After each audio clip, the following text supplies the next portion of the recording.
시청자 여러분 안녕하십니까? 저는 디펜스타임즈 대표 안승범입니다. 요즘에 이제 유튜브 여러 방송 채널들이 있어서 좀 많이 왔다 갔다 하고 있습니다. 이쁘게 좀 봐주십시오.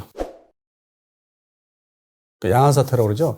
이게 어느 날 갑자기 생긴 건 아니고 90년대는 좀 조용히 지나갔는데 그럭저럭 물론 이제 90년대 중반에 우리가 이제 여행들을 다니시면은 대만, 타이완의 타이베이 북쪽에 지룽이라는 그 해안 항구 도시가 있는데 거기를 향해서 96년도에 탄도탄 발사를 해서 위협을 상당히 가한 적이 있어요. 근데 그래도 90년대 전반적으로 좀 조용히 넘어갔고 근본적으로 이제 중국의 군사력 위협이 뭐 미국을 상대로 동북아에 주둔하고 있는 미국을 상대로 위협을 가하기 시작한 거는 2001년 그 하이난도 다 이제 관광지인데 하이난도를 이제 전략 그 핵잠수함이 배치가 돼 있어요. 중국에. 그래서 그거를 이제 항상 감시를 해야 되는 미 해군 항공대가 이제 일본의 이제 아츠키 기지에 주둔하고 있고 했는데 정찰기를 계속 보내다가 한 번은 공중 충돌, 중국제 연투 충돌해서 급히 이제 착륙한 적이 있는데 그게 바로 2001년도. 저는 이제 기점을 이런 양안 사태 본격적인 이런 위협 서로 이제 전쟁을 한다 만다는 게 그 시점을 보고 있어요. 그리고 이게 본격화. 바로 내일, 오늘 내일 쳐들어간다고 해서 위협이 아주 커졌던, 지금보다 더 심했던 적은 사실은 2012, 13, 14. 그때가 더 심했어요. 10년 전. 근데 이제 그 현상에서 이제 중국이 본격적으로 재래식 전력 가지고 위협을 가한 게 이제 2012, 13, 14라고 말씀드렸는데 2012년도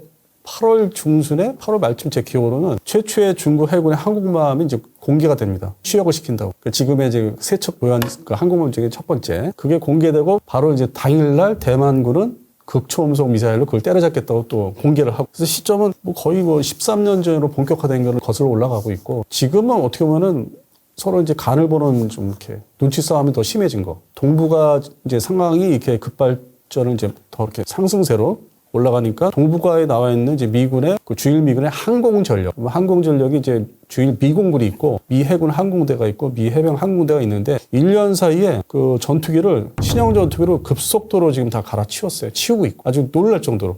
근데 국내 언론에서는 그거를 그렇게 대서특필을 안 하고 있어요. 그냥 맨날 주한미군 타령만 하고 있고 우물 안의 개구리처럼. 이미 미국은 주일 미군 중심으로 재편해서 싸울 준비를 상당히 급속도로 지금 하고 있는데 그 미국의 입장, 미 행정부의 입장에서는 지금 트럼프 2기 정부 입장에서는 주한미군은 그 옛날부터 70년대부터 속세기는 뺄 수도 없고 빼면 또 뭐 난리가 나고 뭐 한미동맹이 뭐 망가진다고 거꾸로 우리가 대드니까. 그래서 그런 측면에서는 야, 그러면 이거를 조용히 이제 처리하자. 그래서 지금의 현상은 슬그머니 이제 감축 줄이면서 그냥 이게 유명무실한 전력이 이스라마라에서 이렇게 막 사그라지는 거 있잖아요. 더욱이 이제 아시겠지만은 그 송탄기지, 대표적으로 오산 송탄기지에 우리가 하루하루 이제 지나는 그 낮 시간, 저녁 시간, 밤에 심야에 미 본토에서 대형 수송기가 들어옵니다. 군수 보급 그런 목적으로. 근데 그 대형 수송기 중에서는 뭐 C5M이라는 아주 세계 최대의 그 수송기가 있어요. 대형 수송기가 또 있고 흔하게 우리 매니아들 사이에서 얘기하는 게 C-17 여객기 같은 게 임차로해서 들어오는 여객기들이 있어요. 항공사가 아닌 그걸 차터 뭐 이런 거 있는데 그게 미 국방부가 계약한. 이게 무슨 얘기냐면 어느 날 밤 갑자기 병력들을 뭐 가족들을 그냥 조용히 뺄 수 있다는 거예요. 그냥 거기가 공항이니까 기지임에서 공항이기 때문에 우린 자고 있을 때 그래서 얼마든지 미국이 마음 먹으면은 철수라는 거 말을 그렇게 내세우지 않아도 일단 가족들부터 군무원들부터 빼기 시작하면은 뭐 답이 없다는 거예요. 그리고 전력 특히 지금 항공전력이 이제 오산기지, 군산기지 이렇게 있었는데 특히 군산은 좀 줄이고 있고 합하고 있는데 오산기지 전투기 밤중에 그냥 주일미군기지로 가라. 그러면 어떤 비유를 이제 쉽게 할 수 있냐면은 우리가 인천공항이나 김포항에서 뭐 주변국 놀러 가잖아요. 특히 뭐 북경 같은 경우 베이징이 1시간 거래요. 밥 먹을 시간도 없어. 반대로 후쿠오카 화장실 갔다 오면 내려야 돼. 그 정도로 일본이 중국도 그렇지만 일본이 지근거리에 있어요. 그래서 오산 송탄기지에서 F-16 전투기가 지금 뭐 통폐합해서 뭐 60대까지 만든다고 하는데 그거 그냥 밤중에 기름 채우고 조종사 타고 무장 같은 거 할 필요 없이 그냥 가면은 끝이에요. 예를 들어서 이하쿠니 기지, 히로시마 지역에 가까운 이하쿠니 기지로 다 철수하면 돼요. 아니면 저 멀리 오키나와 기지까지 가대나. 그러니까 뭐 우리가 놀러 가는 나하 공항이 이제 전에 기지였는데 지금 그거는 자위대가 있고 일본 항공 자위대가 그 옆에 또 이렇게 보이는데 가대는 기지로 딱 철수하면 그만이에요. 아주 손쉬워. 얘네들이 철수 지시하고 마음만 먹으면 아주 하루아침에 그냥 할 수 있다는 거예요. 그래서 그런 측면에서 주한미군의 의미는 없고 전력 자체가 북한군에 대비하는 특화되어 있기 때문에 미국 입장에서는 괜히 위험한 거예요. 유사시에 중국의 특수부대라든지 탄도탄 공격, 북한의 특수부대라든지 뭐 탄도탄 공격 동일하게 하면은 그 희생되는 병력들, 뭐 시설은 이제 망가지더라도 사람이 있다 죽으니까 그런 측면에서 위험하다는 거죠. 그것도 이제 줄여서 한 줌인데 병력이라는 게 화력도. 그래서 이제 상징적으로 있는데 그거를 아무런 의미가 없다. 도움이 안 되고 대한민국 정부는 항상 반대를 한다. 또 이중적인 양다리 걸치기 계속 해왔기 때문에. 그래서 그런 측면에서는 고민을 하다가 미국은 야 조용히 축소하고 빼버리자.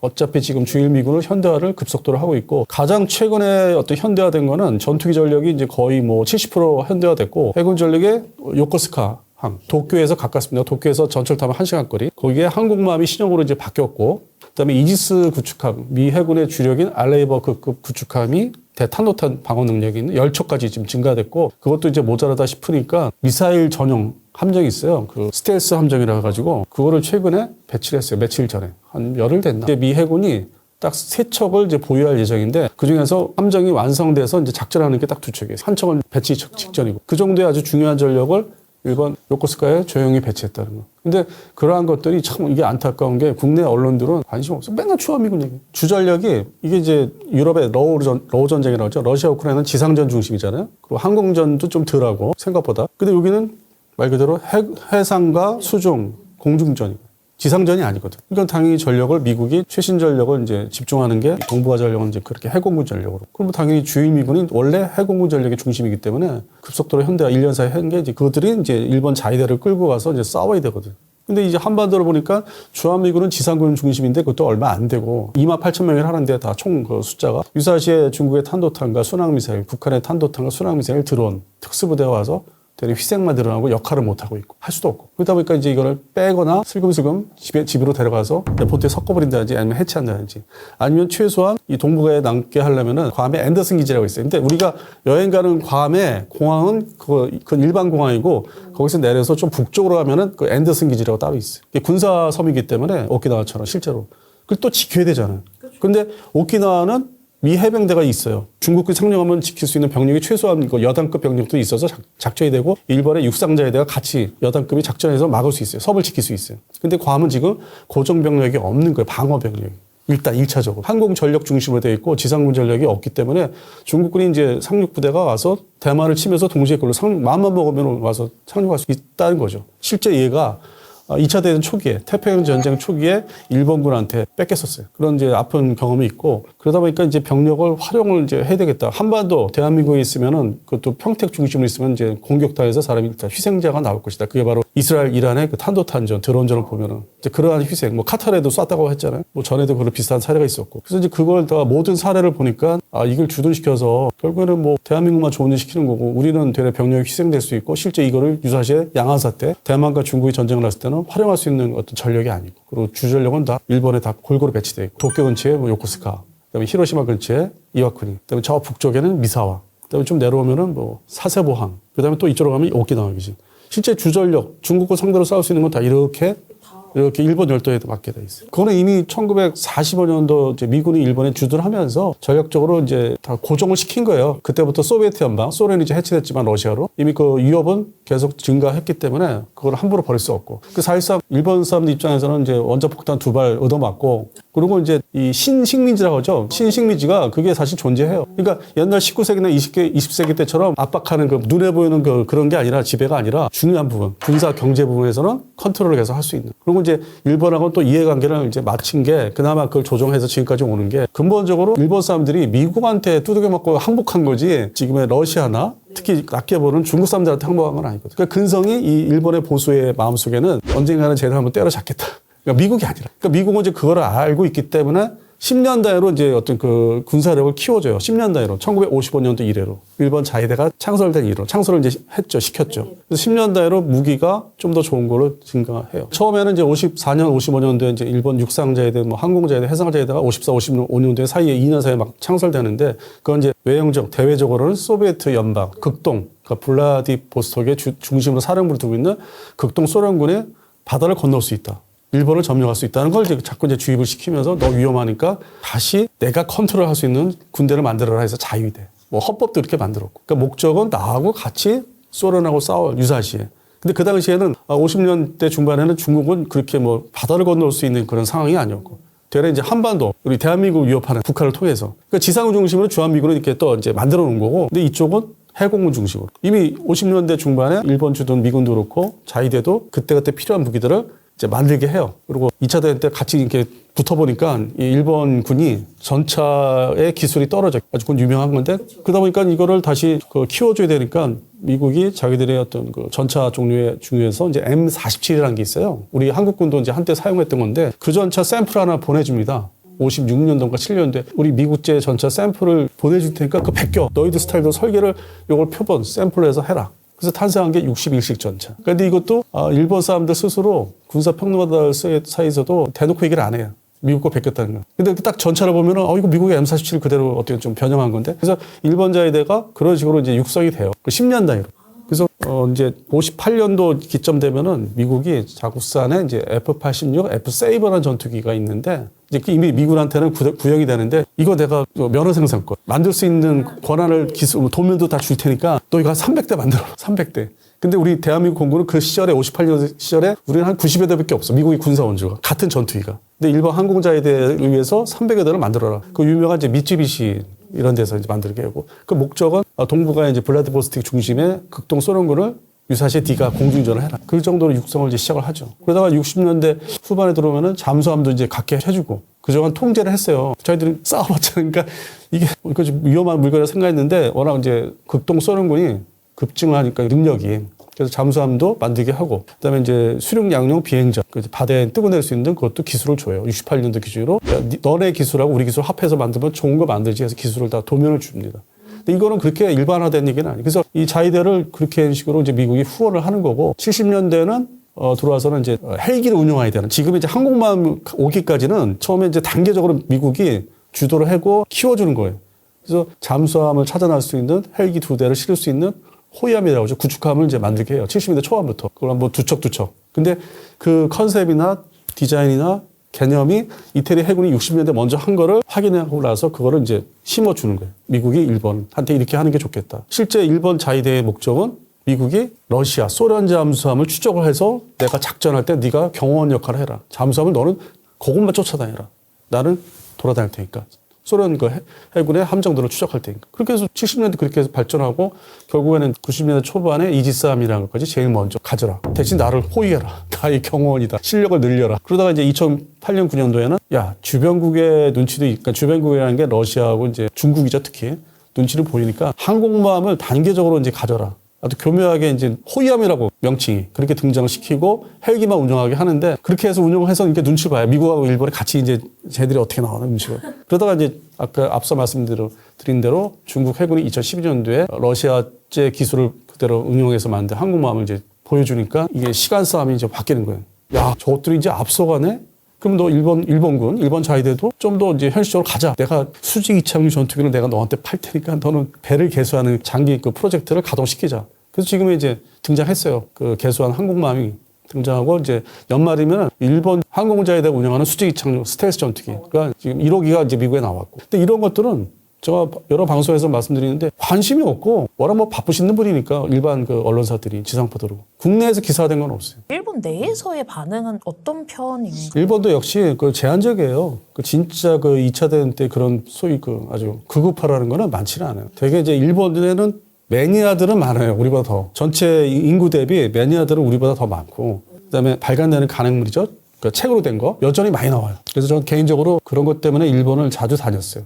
그거 우리는 여기 안에서는 알 수가 없으니까. 그래서 이제 다니면서 느꼈던 거는 여전히 이제 그 근본적 우리 그 일제 시대가 있었으니까 무섭긴 해요. 아직도 그러니까 일반 그 길거리에 만나는 국민들 있잖아요. 그 사람들이 그렇게 만만하게 보이지는 않아요. 얼마든지 돌변할 수 있다 생각하니까. 그래서 여행 갈 때, 취재 갈 때, 뭐 출장 갈 때 상당히 그 편한 마음은 없었어요. 그러니까 일본이 그 잠재력은 있죠. 근데 미국은 그 잠재력을 역사적으로 19세기, 20세기 때 중국을 아주 청일전쟁, 러일전쟁, 그냥 막 때려, 그 다음에 뭐 난징 대학살 그게 있잖아요. 그 근성이 일부 그곳에 이제 그게 잠재된 게 있는 거를 미국이 자기가 살기 위해서, 자기가 패권을 유지하기 위해서 이렇게 키워주면서 그리고 전쟁에 이제 양화 사태가 중국군이 침공을 하면은 바로 네가 먼저 들어갈 수 없겠느냐. 최근에 며칠 전에 그거를 물어본 거예요. 미국의 행정부 국방장관이나 뭐 외무장관이 만나가지고 뭐 일본, 호주, 뭐 필리핀 만나서 같이 싸워야 되지 않겠어. 근데 그것도 전례 없는 건데 그런 식으로 이제 끌고 들어가려고 하는데 대한민국은 끌려 들어오지 않는다는 걸 아니까 그냥 조용히 이거를 이제 뺀다는 개념도 철수도 아니고 조용히 정리해. 그냥 조용히 그냥 가라앉히고 표시 안 나게. 그리고 유사시에 북한 최종적으로는 자기들이 도와주는 주지만은 처음에는 네가 다 뒤집었어. 그러니까 수도권 서울이 가깝잖아요. 많은 인명피해를 네가 알아서 감당해. 너도 군사력이 어느 정도 20년 사이에 발전했잖아. 국산 무기, K방산 무기 있는데 그거로 치고받고 일단 희생은 알아서 감수하고 나중에 들어올게. 일단 급한 불 꺼야 돼. 그게 바로 이제 양안 사태. 어차피 그러니까 우리가 이렇게 소극적으로 나오니까 그 옛날 노무현 정부 때부터 그걸 이제 드러냈으니 미국은 이제 그걸 다 기억해요. 저처럼. 그 20년 사이에 그 모든 하나하나를 다 기억해요. 잊지를 않아요. 왜냐면은 미국 워싱턴에 가면은 이제 CSIS라는 연구소, 이런 국방 외교 연구소가 있어요. 그 사람들을 이제 찾아가서 만나보니까 2013년도, 10년 전에 만났던 사람들이 아직도 지금 실세예요. 미 행정부에 공화당 거기에 그대로 붙어 있는 거예요. 나이가 먹고 머리가 허해져도. 그러니까 그 기억을 다 하는 거예요. 옛날 일들을 기억해서 그대로 지금 또 발표를 하잖아요. 그리고 행정부에서 못하는 얘기를 시킨단 말이에요. 예를 들어서 뭐 빅터 차가 뭐 연초에 계속 한반도 위험하고 뭐 주한미군 뺀다. 서로 바꿔가면서 역할을. 그래서 결국에는 주한미군의 역할은 뭐 소멸되고 어느 날 갑자기 없어지는. 그리고 이제 평택기지를 얘기하는데 그건 이제 우리가 오버하는 거지. 왜냐면 이 동두천, 지금도 그래요. 동두천 뭐 전에는 이제 파주 문산 쪽에 많이 있다가 그건 다 먼저 뺐고. 두 번째 동두천이죠. 동두천에도 지금 헬기장 운영하고 있어요. 그것도 뭐 일반 언론에 나와요. 아니, 주한미군이 평택으로 다 뺀 게 아니야? 왜 이 동두천에 또 이렇게 시끄러워? 헬기가 수시로 뜨고 내리고. 근데 그 정도로 뭐 전방 전개기지는 남아있고, 그 다음에 그 아직도 묶여있어요. 동두천 가보시면은 발전이 없어요. 거기 사신 분들 다 알아요. 제 얘기 들으시면은 다 동감하고 동의하실 거예요. 그래서 이 주한미군의 이 존재는 뭐 좀 이상하게 돼버린 거죠. 그리고 평택으로 이제 뺀다고 했는데, 미국이 근본적으로 철저하게 원했다기보다는 너무 이 문산 파주, 뭐 금천, 이 동두천이 너무 낙후돼 있으니까 시설이 지금 가도 오늘 가도 엉망이에요, 진짜. 그러니까 그런 데서 한 오랜 기간 미군이 본토에서 온 사람들이 고생을 했던 거에 일단 먹고 자는 데를 좀 좋은 데로 빼야 되겠다 해서 평택이 선택된 거. 숙소에 숙소. 군모들 같이 있게 하고. 그래서 이제 그런 용도인데 우리가 이제 그거를 우리 돈을 들여서 적극적으로 호응을 해서 돈을 대면은 주한미군 철수를 안 할 것이다. 그 생각을 이미 노무현 때 그때 한참 생각을 하고 완성된 게 문재인 정부 때 트럼프 일기 때 그때 완성이 됐어요. 그러니까 트럼프 대통령하고 문재인 대통령 뭐 헬기 타고 같이 한번 돈다든지. 근데 본심은 트럼프 일기 정부 때도 뭐 그렇게 좋아하는 것 같지가 않더라고. 언제든지 뜰 수 있기 때문에 주한미군은 그런 식으로 자기들이 동북아에서 아니면 전 세계적으로 이제 병력이 필요하거나 이렇게 역할을 못하면 얼마든지 뺄 수 있다는 그런 어떤 그 분위기는 이미 그 당시 2017년도에 TV 화면에서 그 보도하는 화면에서 느낄 수 있었어요. 그 사람들의 표정과 뭐 말하는 멘트하는 거나 돌아가서 얘기해도 별 반응이 없었다. 근데 우리는 얼마 전까지만 해도 그거를 아주 우리가 잘한 것처럼 미국한테 뭐 봉사 기여를 한 것처럼 얘기를 하는데 저 사람들은 저거 그냥 병력을 빼면 그만이고 그냥 빈집되는 건데. 근데 이 또 미국 사람들은 동북아 전쟁인 양안 사태가 또 어떤 형태로 이제 발전할 뭐 이렇게 가늠이 안 되기 때문에 자, 내가 이제 다 뺐다 병력을 평택에서 대신 다 문 잠그라. 이게 또 상황이 바뀌면 다시 와야 된다.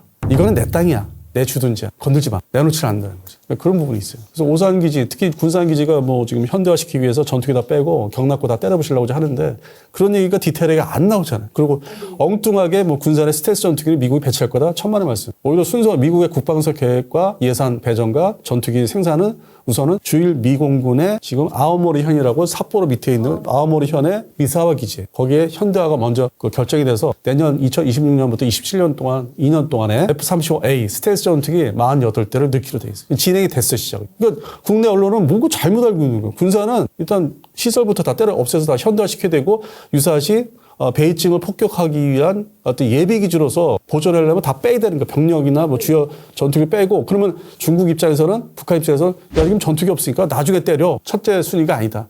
그러니까 공격의 후순위로 바뀌는 거예요.